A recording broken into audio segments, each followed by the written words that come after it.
Now, all new on Eyewitness News, could the companies that provide your electricity be changing? There are some complaints now that some suppliers here in our state are actually taking advantage of customers, and they want it to stop. Our chief Capitol reporter Susan Raff is live at the Legislative Office building with more on the complaints brought to light today. Susan. Denise, AARP, some consumer groups, and even some lawmakers have some pretty harsh words for these third-party suppliers. There have been many complaints filed against some of these companies, and some of these companies have paid pretty hefty fines. So there are those deceptive practices, but then there is just navigating over and over again this market. AARP calls third-party suppliers a failed experiment and wants legislators to ban them from providing residential service. Third-party suppliers entered the market about 10 years ago when Eversource had to get out of the generation business. The state's Consumer Council says they rely on predatory sales tactics, and instead of saving people money, Connecticut consumers end up paying $200 million more.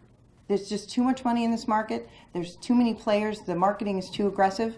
Bob Rodman says bills are confusing and cheaper rates don't last long.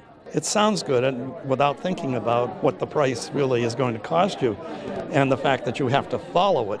Massachusetts may get rid of third-party suppliers. It is unfair for consumers in Connecticut and Massachusetts, especially those who have to struggle to make ends meet from month to month, continue to be the targets of this market that does not work. Chris Callagher is from Direct Energy, a third-party supplier, appealing a $1.5 million penalty.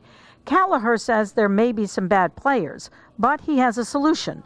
Why not allow third-party suppliers to send separate bills? One response is to have our company able to send a consolidated bill, a bill with all of the charges, to our customers, because we could make it much less confusing and more useful to the customer. Direct Energy, for example, tells us that in Texas they send separate bills. It's also done that way in some European countries. However, the effort here that we heard about today would eliminate or get rid of these third-party suppliers. The bill is now being crafted, and it does seem to have some bipartisan support. We are live in Hartford. Susan Raff, Channel 3 Eyewitness News.